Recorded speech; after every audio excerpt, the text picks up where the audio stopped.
Hi, Bob Hughes here with JD Squared. In this video, we are going to talk about reassembling the machine once it has been shipped to you. Now, it's very important to realize that every single machine that we manufacture here at the factory is completely assembled. The gantry is squared, the machine is leveled on our floors, everything is done, and then it's gone through it's run through its testing phases.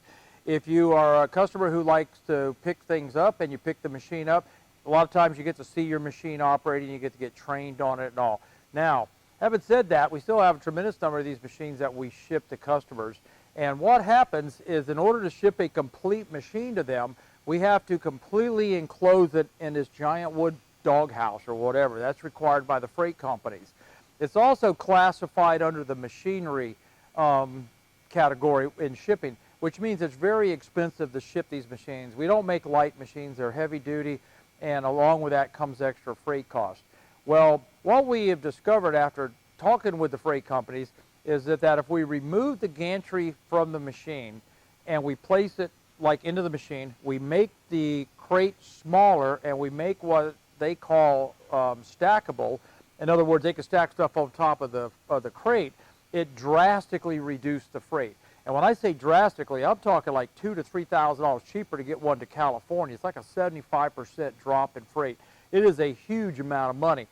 It's no less work for us. In fact, it's actually a little bit more work, but it will save you a lot of money, and we would rather you spend that money on a plasma unit or whatever you're doing rather than giving it to a freight company. So that's why we do that. Now, as a consequence, that means you're going to have to do some partial reassembly of the machine once it shows up to you. Now, we put a lot of thought into it, and we've got it to where the average person could put their machine completely together, have it leveled, run everything in under 3 hours. So it is not a large endeavor. It's very easy to do. And what's going to happen, let's go ahead and start off the scenario that your machine just arrived. You got this giant wood box out there. What are you going to do next? First thing you're going to do is you're going to remove all the wood from the sides and the top. Now, what that's going to do is it'll expose the gantry. You'll see the gantry laying, sitting down in there, and it is fastened to the crate floor. So what you want to do is get in there and unfasten this from the crate so that it can be picked up. You really don't want to lean over and pick this thing up. You probably could get inside the machine, jump over the sides, and handle it that way. Just keep in mind that this thing could weigh on a 5x10 extended gantry. You could be punching 220, 230 pounds of weight. Under no circumstances, even our lightest machine, is it below 165. So there's a substantial amount of weight. So you don't want to play the trick where you lean over and you try to get it out that way. A few guys getting inside the machine can pick it up easily. Now, another way to get it out of there is you could take 2-inch strapping and run it through and make loops on each side of the gantry. Then go down and get about a 12-foot long piece of 2x4, run it through, hold it vertically so that the 4 inches is on the side, and basically lift it up that way, lift it up out of there. And the idea is that when we put it down in there, we disconnected some of these links here in the cable chain just using a flat common screwdriver. We did not disconnect any of the wiring, so you don't have to worry about any of that. So the idea is, let's get it out of the machine and set it back down on the rails as carefully as you can. Even though the machine is very robust, be careful about that. I mean, you don't want to scratch your machine. Now, you're probably not going to hurt it even if you drop the gantry. These things are really built well, but you don't want to scratch everything up. So show a little care right there, and it might make your day a little bit better. Now, once the gantry is back on the machine, reconnect the cable links, check the wire ties, make sure everything is all nice and orderly. If it isn't, we supply extra ones with the machine so that you can bring it right back the way it's supposed to be. So, at this point, we have the machine is still on the crate, but the gantry itself is rolling up and down. Now, the gantry is not fastened down to the rail. It's not attached at this point. So if she was to go to the rear, see how I can make the whole thing tilt like that? So just keep that in mind. You're not going to roll this thing off the gantry. All the bump stops are in place. It's not going to roll off, but it might startle you. So keep in mind right there. All right, so what we're going to do right now The next step is to get the machine off the crate. So you're going to disconnect the brackets that are holding it down. And what we've done, you can see it in the very top of just there. You can see those are 4x4s, pieces of wood with the lifting brackets. And you will reinstall those. You'll put them back in. There's another video that shows you exactly how to do that. And then what they're going to allow you to do is remove the end panel of the machine, and you're going to be able to bring a forklift in and fork the machine up. Now, this is considering that you have standard 5-foot long forks. You could pick the machine up from the end and then move it off the crate. So you're going to go position it where you want it. You're going to set it down, and the next step is you're going to level it, and we're making videos on how to level it, or we made videos.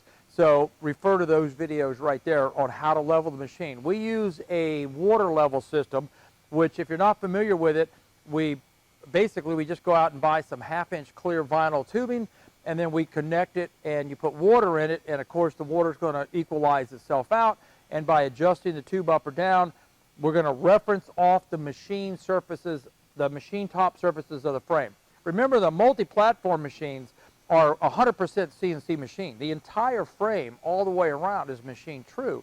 So it's a very, very easy machine to level using a water level. Don't attempt to use regular levels. They're not as accurate as you think they are. Use the water level type system. Anyway, we've got our machine down. It's level. You're good to go. And the gantry's on it, and you're rolling. So what we're going to want to do now is reassemble the Y carriage assemblies on both sides. Now, the first step is that we need to adjust the rollers. Remember, we adjusted the machine level on our floor. It's not going to be the same as your floor. So the way to do that is if you look at the Y carriages, there's the front roller and the rear roller. The front rollers are non-adjustable. They're just bolted in solid. The rear rollers, on the other hand, we have cams in them so that we could roll the cam and lift the roller either 50 thousandths up or 50 thou down. So you're talking about, 1 1/4 millimeters up and down. And then we have the little adjuster plates right here, and it's got flats on it. And then we supply the machine with a wrench right here that will go on there, right here, and adjust this cam up or down. Now, the first thing we're going to do is go to the right side of the machine and adjust the rear cam to what we call the neutral position, which is the adjusting plate is horizontal. The flats on it are perfectly horizontal. That moves the roller in line, the same level as the front rolls. You're going to lock that down solid. Now we're going to come back here on the left side gantry, and we're going to break this loose, and we're going to roll the roller up so that it's free of the rail. At that point, the machine is being supported by this roller and those two rollers. Now you may want to push this to the other end of the machine and get a little bit more weight down there to make sure that those two rollers are down on the rail. Now this one here should be spinning free. All you're going to do is using your fingers, you're going to roll that down. Now you can use the wrench, just don't go crazy with it. You don't want to put any torque on it because cams have a lot of leverage, and you can actually lift the front roller up by driving the cam down in the rear, and we don't want to do that. We want to bring the roller down until it contacts the rail and it's not slipping. And you can check that on both sides. If you go around to all four rollers and none of the rollers are free spinning, you're good to go at that point. Then you're going to lock down the lock bolts. Now, how to get the bolts loose in the first place? These are 12 millimeter socket head cap screws right here, and the way to get to them is we have access ports. Let me roll this forward, here and here. And you're going to be using a 10 millimeter hex wrench, and it's going to come through right here and here, and that will engage the head of the socket head cap screws. And then just using a standard wrench, you're going to be able to work with these nuts on here. So that's how you break those bolts loose right there. Okay, so here we go. We've got the gantry is rolling smoothly. The machine is leveled. The next step is we're going to start putting components into the Y carriage. The first thing we're going to do is you're going to look at the lower screw down here in the lower right, and you're going to screw it down until it doesn't have to be all the way bottomed out, but maybe 1/8 or 1/4 of an inch from being bottomed out. You want to lower that screw. The other thing you're going to want to do is you're going to look in your hardware pack, and you're going to find a 8 millimeter threaded rod. Now there'll be two 8 millimeter serrated nuts, And what you're going to want to do, there's 4 holes here. The front hole is for the 8mm threaded rod. The rear hole is for the pivot system on the final drive that I'll show you in a minute. You're going to install the threaded rod into that hole and screw it in. I need to put my glasses on for this. The easiest way to do it is just put your finger on top of the nut and then press the nut against the back plate and move it until you can see it lined up. The threads are lined up with a hole right there. Now it's very easy to put in. Alrighty. Now what you want is you want the threaded rod to go through the nut a little bit. Doesn't matter how far it goes through. There's really nothing for it to hit, but it only needs to go through the nut a little bit. Then you're going to take a 13mm wrench and you're going to tighten that up, this serrated nut right here. Alrighty. There we go. Okay, now we have that installed. Okay. The next step that we're going to do is we are going to install the final drive system. So let me show you that and give you a little bit of description of how we engineered this. This is it right here. Now what we were looking for when we designed this system was a system with very low backlash, as low as load on the spur gear and the rack as we can for longevity, and then we just wanted a lot of rigidity. But we came up with, I think it's a relatively novel way of doing things, and it completely surpassed all of our expectations. It's literally the best drive system we've ever put on a machine. And this is it right here. And the way it's built is we have 2 machined, CNC machined housings. Each one has radial ball bearing in it. Then we have the shaft that presses in with a wide face spur gear.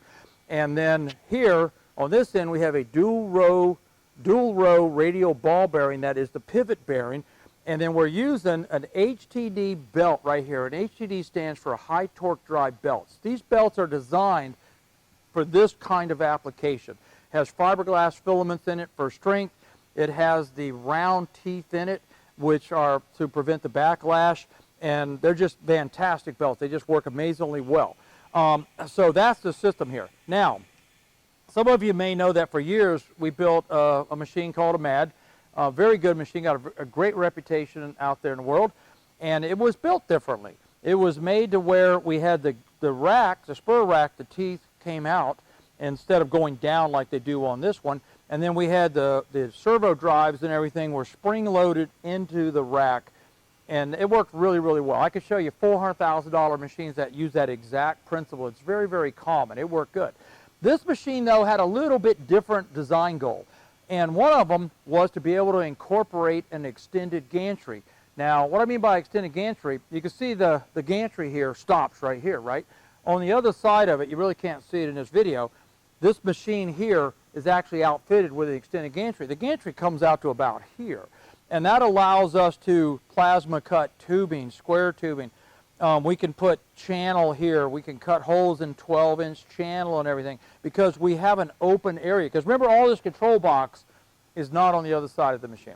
And now, when you do an extended gantry, especially if you're going to be routing wood with a 4th axis, making columns or pool table legs or anything like that, you want that gantry and the router as close to the railing as you can so that you don't introduce vibration in the system. The further it out it is, you get that bing, that harmonic deal.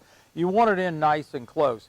Well, the old system was quite wide because of the way the servos were, so we needed a system that we could narrow this thing up this way, hence the belt drive. That's why we did it. Now, we also found out real quick that by doing that system, we have down-facing teeth on the gear rack now. And remember, this is a multi-platform machine, so we got people, people want to cut leather with it. The artists want to draw with it. We got people who want to put plates on it and draw picket fences so it becomes a template machine for welding. But the big thing is wood routing. And people who are doing signs and routing styrofoam and foam and stuff like that, a lot of dust, everything like that. Well, the down-facing teeth help prevent any kind of debris from building up in those, and that worked good. And then as an added bonus, it turns out that when we got done designing the frame, you can actually run into the right side of the machine with your forklift and not hurt the machine at all. I mean, because the gear racks and everything are protected. So it's what we call bump and dump. You're going to load a 1/2 inch or a 3/4 inch plate on your machine. a lot of people would just come up, they'll literally bump against the machine with the forklift, tilt the forks down, drive out, bam, the plate falls on the machine, and off they go. These machines are designed to handle that kind of abuse day in and day out. So this machine, bump and dump is no problem, I mean. Anyway, so that is why we've gone to this kind of design, if you were curious. All right, now let's go ahead and put the rest of the components in it and then adjust them. So we're going to put in the final drive. What you're going to do is locate the 12mm bolt. You can't miss it. There's only one bolt that'll fit in there. And then you're also going to find the spacer supplied, and you're going to put it on the bolt to where it drops in a recess. Now the top edge of that spacer is going to be about 8 or 9 thou above the face, and that's going to allow this whole system to pivot. Now, what we want to do is we have our 12mm threaded nut. Now, this bolt here is going to go through the rear hole. The front slot right here is what we want to position over our 8mm wrench right here. I mean our 8mm thread rod. So let's go ahead and do that. Now to do that, what we're going to need to make sure is, one, that the spacer doesn't fall off. If it does, you'll know right away, because as soon as you tighten this thing up, it's going to lock up. So the first step we want to do is place, now I'm holding onto the bolt to keep the spacer falling out. We're going to place the belt onto the upper pulley, making sure that it is actually on the upper pulley, you know, not falling behind it or anything. Now, tilt the box back a little bit, and we're going to run her on down. Oh, see, I came off the pulley. Alrighty. Now, we just push her in. Come on, baby. Let me see here. I'm on it there. There we go. Okay, we are now in position. Now, if you notice the belt is in front of the idler, just push it around, you know. Okay, so she's in place right now. Now we're going to take our 12mm serrated nut. We're going to take an 8mm wrench, hex wrench, and we're essentially going to lock it down. All right, come on, baby. There we go. There we go. Now, you don't need to put a wrench on the serrated nut back there, because that's what they're made for, but you do want to tighten that down pretty good, you know. Okay, so what do we got here? We have a tilting, a pivoting system. That also tells us that the spacer is actually there. You wouldn't be able to do that. The very next step is we're going to put a 8mm flat washer onto that 8mm thread rod. We're going to screw it in. And I dropped. Okay. Where did I just drop that thing at? Holy cow, really? Huh. Well, that's kind of, there it is. I'm sorry about that. Okay, so anyway, we're going to install the nut onto that thread rod. If I had my glasses on, I probably wouldn't have done that. And what we're going to do is we're going to adjust this down to where the washer can free spin, but there's a teeny little bit of play, because if I tighten this up, it tightens everything down. We don't want to do that. We want to back this off just a little bit to where this whole system can free up or down. And what that there is just a little extra insurance against any possible vibrations. We really designed this thing for accuracy, and we're trying to take everything into account, and that's something that we feel just helps the whole system. Anyway, you've got that in right there now. Now, the next step is we need to go ahead and adjust the belt tension. You're going to take a 10mm hex wrench. You're going to break loose the bolt that's in the slots on the idler plate. There's your idler pulley. Now, this one here is a little bit loose, so we can now move this thing up or down like that. And what you're going to do, we're going to make sure that the gear is actually engaged. I want to go ahead and put my glasses on again. You're going to take your ratchet. You're going to put it into the slot that's designed for the ratchet, and you're going to push down, and you're going to tighten it up fairly tight, right? I mean, I've done this a lot, so I've got a good idea, but you can see right here, you know, about what we're doing. And then you're going to tighten up the pivot bolt. You do not have to tighten up the slot bolt. She will not move. She's pretty good right there. Now, we're not going to leave belt tensioning to chance. And the way you check belt tensioning is with a belt tension gauge. Now, these things are available off Amazon for $19 or something like that. We will supply one for you with the machine, you know, so you don't have to worry about it. But if you ever did lose it, there's a particular model number. It goes from like 30 pounds to 150 pounds. We're adjusting in the range of 40 to 50 pounds in that area right there. So this is the one that you want to get. Anyway, the way these things work is you push them against the belt and they will click, and that lever will pop up right there, and there's a scale up and down here, and you read that scale. So we're looking for 40 to 50 pounds of force, which is about 18 to 22, 23 kilograms. Remember, all of our machines are metric, so you know, you may be thinking kilograms right there. Anyway, so what we're going to do, push the lever down, put it right here, right in the middle. You want to be in the middle of this pulley and that pulley, right there. We're going to push the lever down. We're going to press it until it clicks. Click. I don't know if you heard that.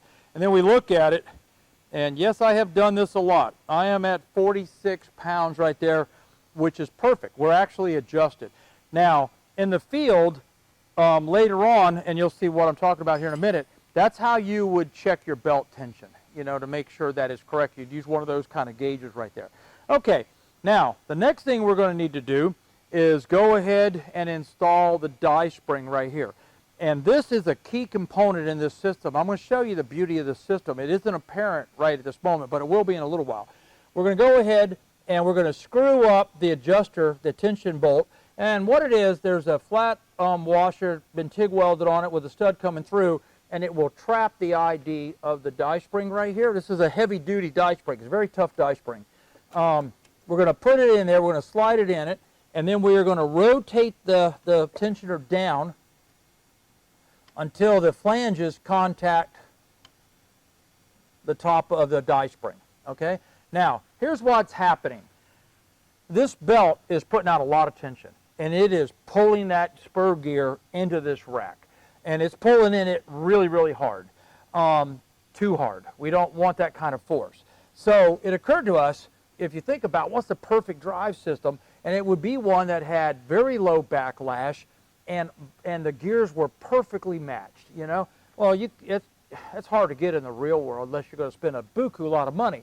And so we were looking for a system that would accomplish that, and this is it.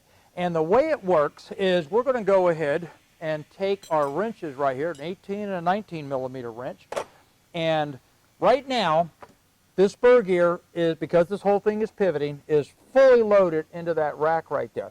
And it will prematurely wear if we don't correct that. Now what we're going to do is we're going to tighten down the tensioner. We're going to go clockwise on it. So what are we doing? We're pushing down the final drive. We're basically pushing the spur gear away from this, but we haven't pushed it away yet because the die spring hasn't compressed. Now the way you find out when you're far enough away is by rocking the thing. In fact, right now I can feel it rock, and I'm going to go a little bit too far. I'm going to go ahead and adjust it down so I can show you what the deal is. Okay, you hear that? You hear that clicking? The spur gear is totally disengaged from the rack. That's why we can move it back and forth, and you hear that clicking noise. So what we're going to do is we're going to start backing up, going counterclockwise until, you hear it clicking still? Until the spur gear re-engages the gear rack. Okay, it actually did it right there. So I'm going to turn it back down a little bit. Okay, there's a little bit of clicking right there. Back it off until it disappears. Okay, right there it's disappeared.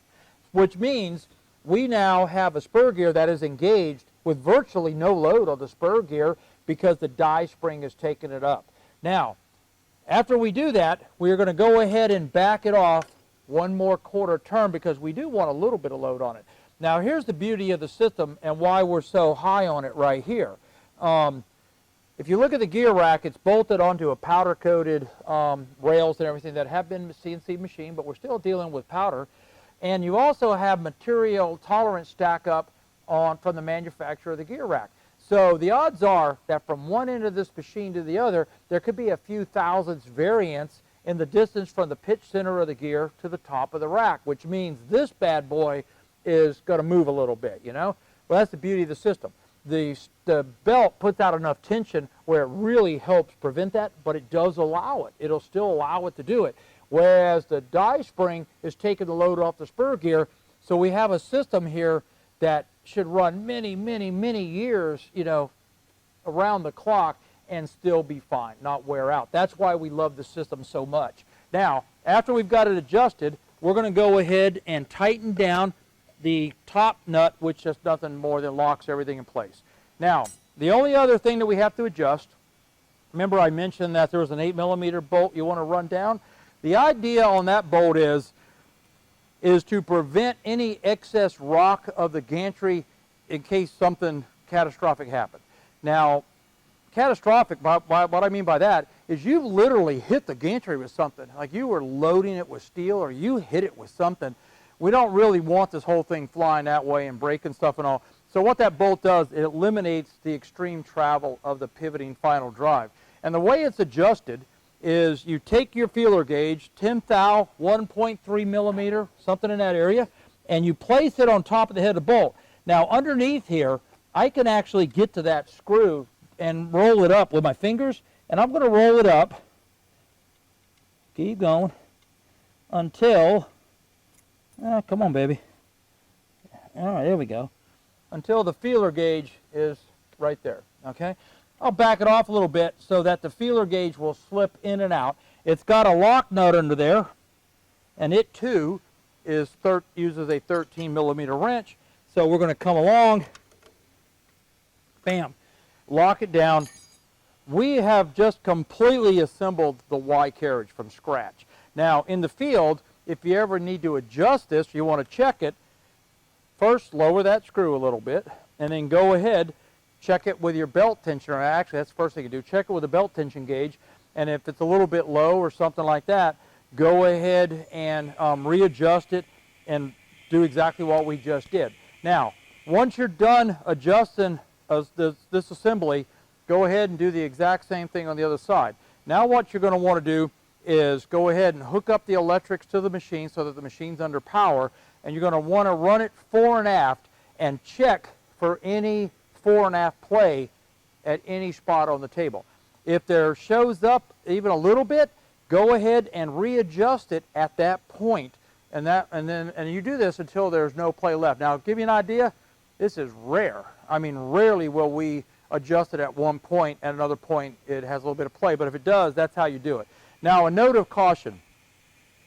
These machines are fast. A lot of things happen real quick.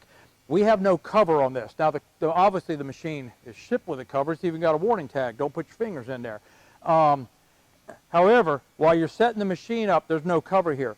If you got rug rats or anything like that, just keep them away from the machine, because I don't even want to think about somebody getting their finger in here while you're setting the machine up. So whatever you do, make sure, because you can't see that other side of the machine if you got a little person over there, just make sure they're not around it. And then once you got everything adjusted, then install the covers, bring little rug rats out, and you can show them your new toy. But anyway, the machine has been adjusted.